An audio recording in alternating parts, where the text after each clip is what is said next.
Sebagai sebuah siasat percetakan uang palsu di perpustakaan Universitas Islam Negeri Alauddin Makassar itu mungkin bagus. Pasti tak ada yang menduga apalagi curiga. Pertama, perpustakaan, kedua kampus, ketiga Universitas Islam Negeri. Sangat sempurna. Kalau Universitas Negeri Umum mungkin bisa saja bisa diduga dan dicurigai, apalagi Fakultas Ekonomi misalnya. Tapi UIN Alauddin Makassar juga punya Fakultas Ekonomi dan Bisnis, tapi tetap saja tak ada yang menduga sejauh itu.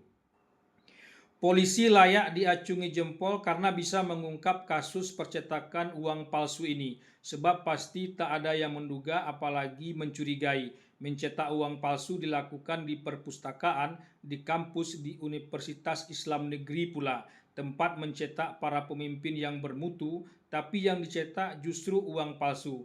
Ini sungguh ironis. Tak tanggung-tanggung yang terlibat belasan orang pula, langsung dikomandoi kepala unit perpustakaan itu sendiri, yakni Andi Ibrahim. Ada juga otak dari luarnya, yakni Anar Salahuddin Sampetoding. Baik Andi Ibrahim maupun Anar Salahuddin Sampetoding yang diduga sebagai otak dari kasus percetakan uang palsu ini kebetulan sama-sama ingin maju sebagai calon kepala daerah. Andi di salah satu kabupaten di Sulawesi Selatan, Anar di tingkat provinsi sebagai calon gubernur Sulawesi Selatan. Konon uang palsu ini hendak dipergunakan untuk maju sebagai kepala daerah.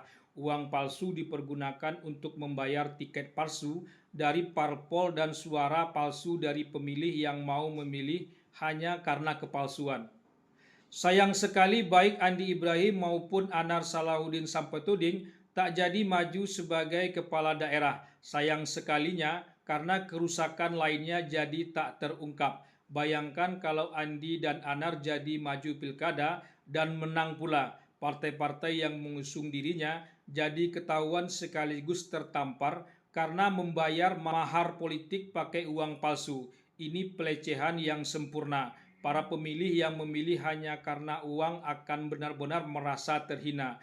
Suara mereka tidak saja tidak dihargai, tapi juga diinjak-injak. Partai-partai yang pernah berurusan dengan Andi dan Anar, apalagi pernah berurusan masalah uang, layak mengecek kembali berangkasnya masing-masing. Siapa tahu Andi dan Anar sudah pernah setor ini dan itu atas nama biaya administrasi atau biaya survei misalnya. Jejak pertemuan Andi dan Anar atas nama konsolidasi, baik dengan pengurus partai maupun tim dan masyarakat, layak juga ditelusuri. Pihak kepolisian sendiri mengakui bahwa penyebaran uang palsu karya Andi dan Anar itu sudah mengalir sampai jauh dan sulit untuk dibedakan lagi. PKS paling sial dan terkena dampak karena foto Anar Salahuddin Sampetoding dengan Presiden PKS Ahmad Saiku beredar luas.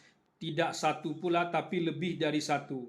Bahkan di rumah Anar pula membantah bahwa Anar bukanlah kader setelah berkasus.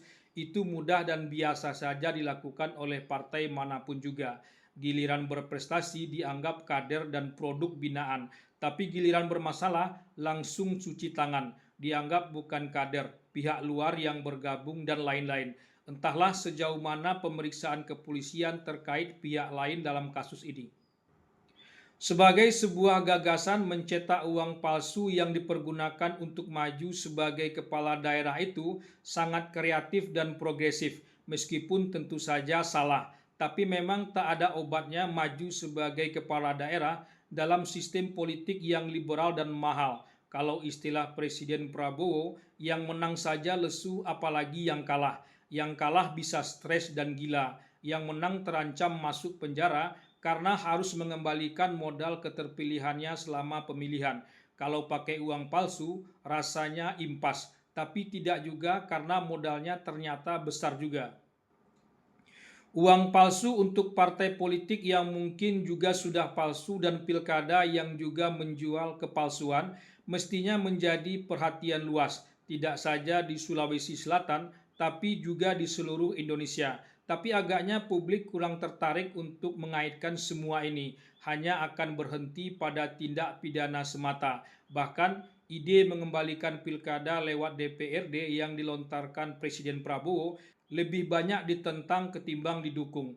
Palsu tidak palsu hanya karena ketahuan saja. Yang tak ketahuan, yang palsu pun masih tetap dianggap asli. Begitulah.